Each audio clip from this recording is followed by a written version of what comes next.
pain does not announce itself when it's coming. It's not a respecter of who's around you.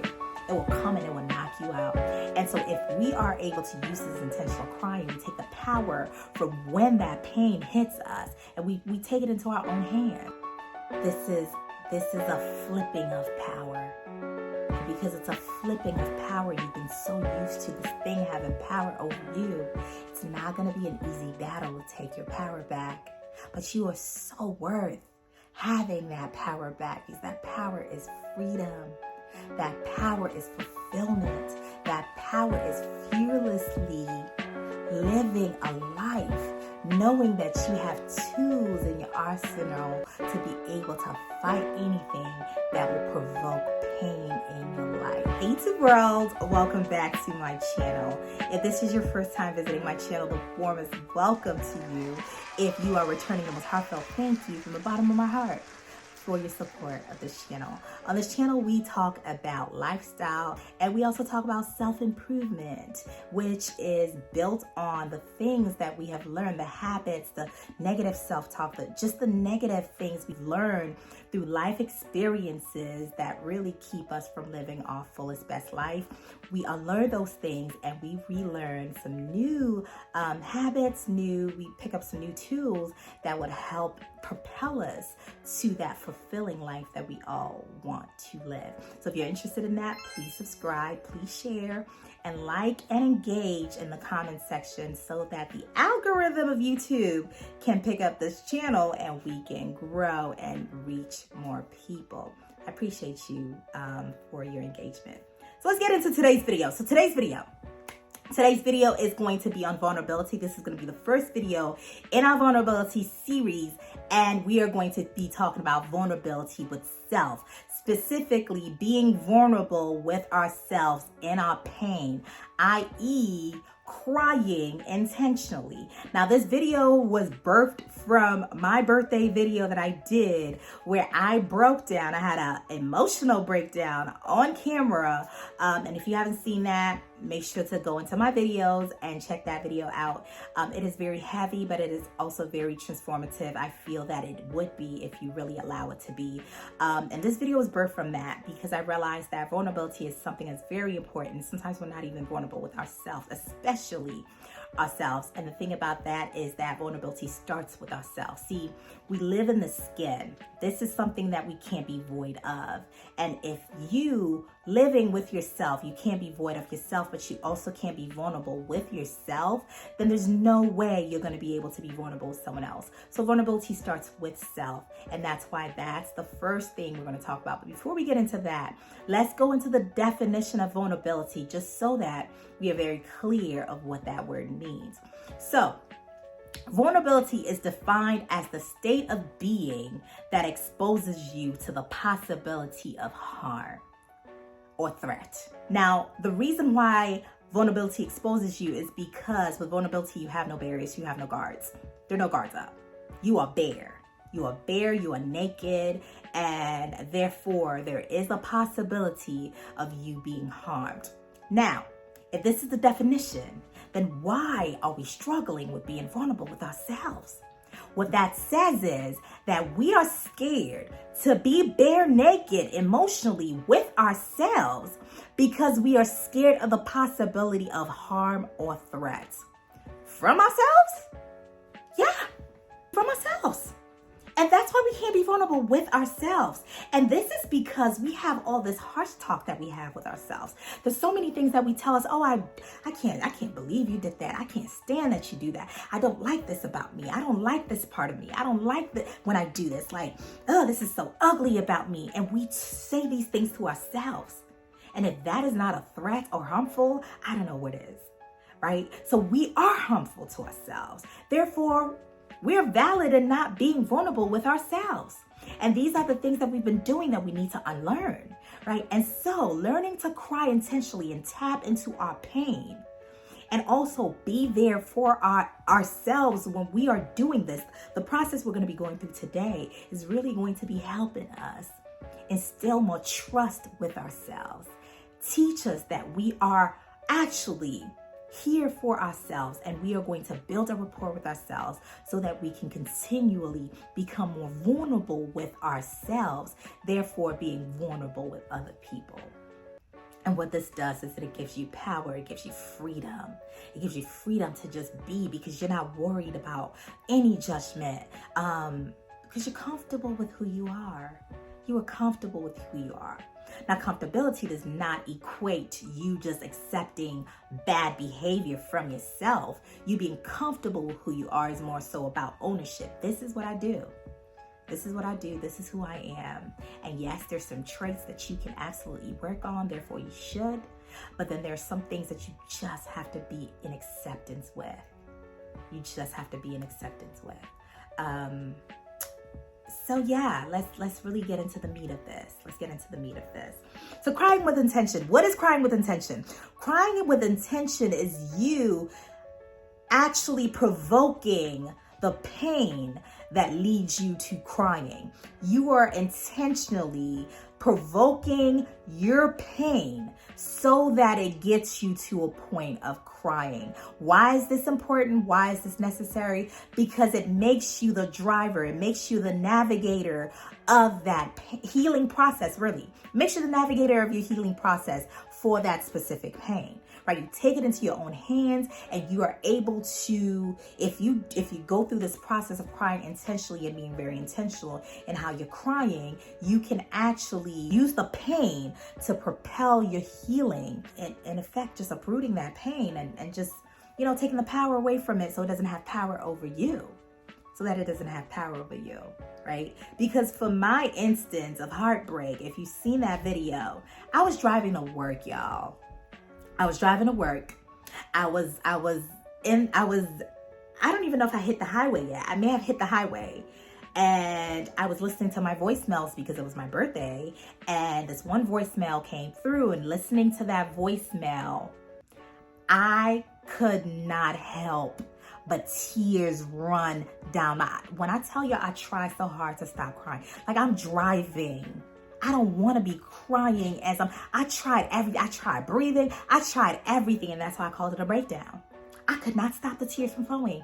They were flowing. Now, a breakdown and a heartbreak does not necessarily mean you want that relationship back. It just could just be a mourning, which really, that's what it was for me. And that's the thing about pain. Pain does not announce itself sometimes when it's coming. It comes and it knocks you out. It comes and it knocks you out. The thing about heartbreak and loneliness and some of these other pains is that it usually, it reveals itself when you're alone. So therefore it makes it easy for you to cry when you're by yourself. But there's some pain that just, it's not a respecter of who's around you. It will come and it will knock you out. And so if we are able to use this intentional crying, we take the power from when that pain hits us, and we take it into our own hands, right? We take it into our own hands. So with my experience, although that was not intentional, I actually did turn it into an intentional pain, because I am aware of how I cry intentionally. I am aware of that. So I actually pried that wound. I pried it open, and I scraped all the scabs and all those nasty things. Yeah, it's not cute, y'all. Scraped all of that out of that wound so that I can amplify the pain, turn the volume up on that pain so that I can cry all the cry that needs to be cried, and it wouldn't have to catch me off guard another time, right? So you can even turn your unintended cries into intentional cries. And if you use the same steps that we're going to go through right now, you are going to be able to still do that. So first thing I want to mention when it comes to how to cry intentionally is start small. Start small. Don't do the big pains yet. I know you're eager, like, whoa, you can actually do this? Cry, and, reduce the intensity of that pain? Yeah, let's go. No, this is not one of those moments where you go big or you go home. No. Start small. Start small. Start with a small pain. Let's say you have a friend you called and they said they would call you back within 2 hours. I don't know. And they didn't call you back until 3 days. And you are feeling a certain way about it. then maybe that's something that you can start with. You can start with that pain. That may not lead you to crying intentionally, but you still work your way through the steps so that you start building a rapport with yourself, and you can actually build some trust with yourself, that you can be fully vulnerable with yourself and you will be there for yourself. So you can start with that. So please start small. Don't do big. Don't do big. Start small. Okay, so the second thing you need to do is find a safe space. As I mentioned, crying intentionally is one of those things that really gives you, it puts the power in your hands, because you don't get to get caught off guard by pain.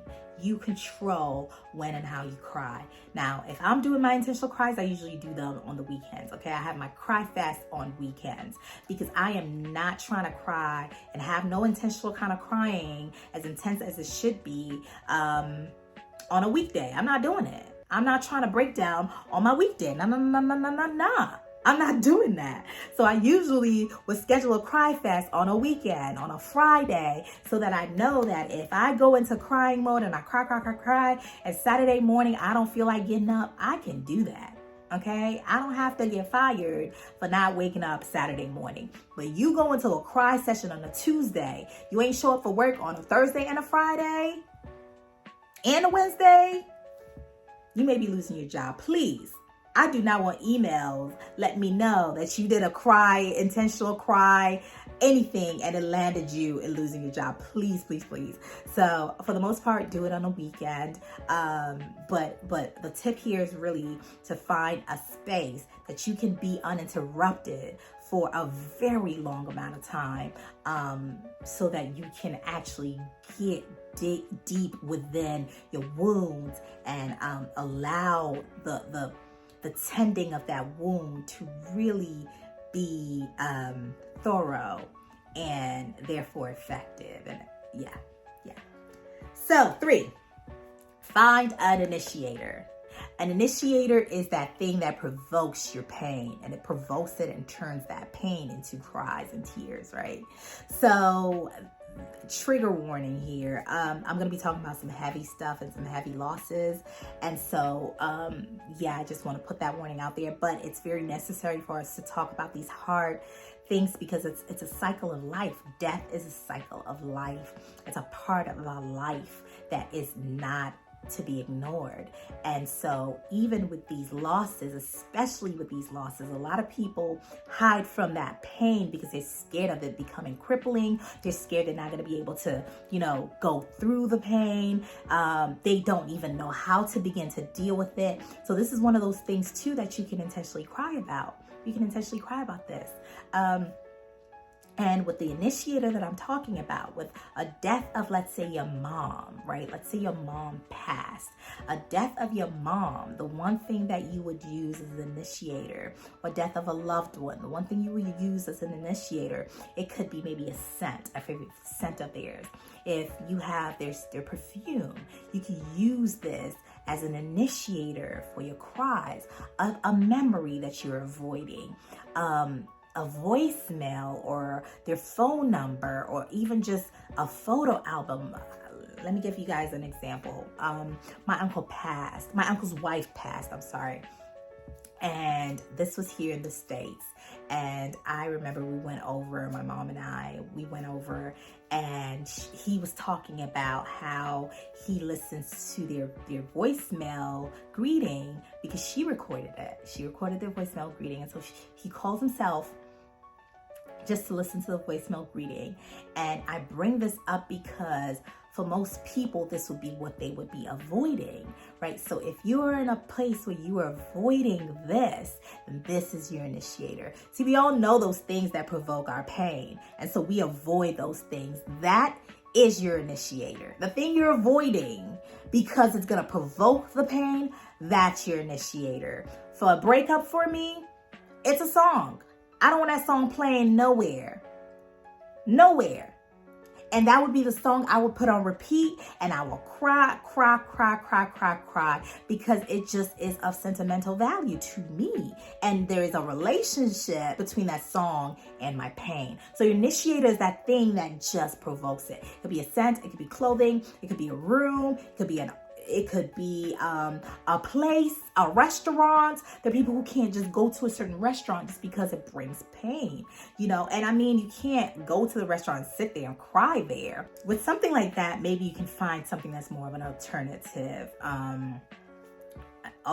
initiator. And to be honest, there are multiple things that can be an initiator for your pain. So just make sure you have an initiator that you can use until it provokes the cry. Don't use it 1, 2, 3 times, and if it's not working, you're like, oh, this ain't working. Use it until, like, sit in it, stare at it, like get that feeling that you're scared of, get it from it. Look at this. Imagine that person in the dress, or imagine, like, whatever it is that you have as an initiator, the song. Imagine that first time you danced to it. Like, revisit those memories and use that to initiate your healing. So the next thing would be to read your feelings. Now, with the initiator and you crying, you're going to need to be able to read what you're feeling. And the one thing that I would tell you to do is, as you're crying, just talk out loud. Talk to yourself. Talk to yourself like, oh my gosh, I just feel so sad right now. Oh my gosh, I feel so hurt right now. I feel so hurt. I can't believe blah, blah, blah, blah, blah. Say it. I can't believe you died. I can't believe you left me. What am I supposed to do without you? Like, talk to yourself. Keep repeating it to yourself. The things that resonate and just kind of like prick your pain, just scrape at it. Repeat it. Repeat it till you take the power out of it. Repeat it till you take the power out of it, because that's what you're trying to do, is disarm these things that have power over you. You're trying to disarm it. So keep repeating it. I miss you so much. Can't believe that this is where we're at. I never saw this coming. Keep repeating it to yourself. I just don't feel good enough. I can't believe that I messed up this relationship. Whether that is true or not, if that's how you're feeling, repeat it till you disarm that feeling. Repeat it to yourself. Repeat it. And the next thing is to sit in it. So you are repeating that feeling while you're feeling that way, and don't stay on the surface. Go deep. Go deep. Oh, I feel sad. No, why do I feel sad? I feel sad because I feel alone. Why do I feel alone? I feel alone because I have no one who I can call why do I feel that way? Because the man that I thought I could call that has blocked me and I can't even call him. Like, whatever your situation, get deep under it. How is it making you feel? I feel abandoned. How does it make you feel? I feel hopeless. How does it make you feel? I feel lost. How does it make you feel? I feel broken. Get under that. Unearth it and sit in it. Repeat it to yourself. And the way you know you have healed is when you hear that song, or you say that phrase to yourself, or you put that initiator on and it doesn't have that same effect and that same power over you. That's how you know you've healed. That's how you know you healed. That's how you know you healed. This is by no means easy. I'm not going to sit and let you know that this is easy. Not at all. But see, this is a flipping of power. And because it's a flipping of power, you've been so used to this thing having power over you, it's not going to be an easy battle to take your power back. But you are so worth having that power back, because that power is freedom. That power is fulfillment. That power is fearlessly living a life, knowing that you have tools in your arsenal to be able to fight anything that will provoke pain in your life. And that's really where I'm trying to get us to. I'm trying to get us to be most vulnerable with ourselves, so that we can also experience the freedom. So freedom with ourselves only means freedom with other people, right? Because the relationship we have with ourselves is a mirror of the relationship we have with other people.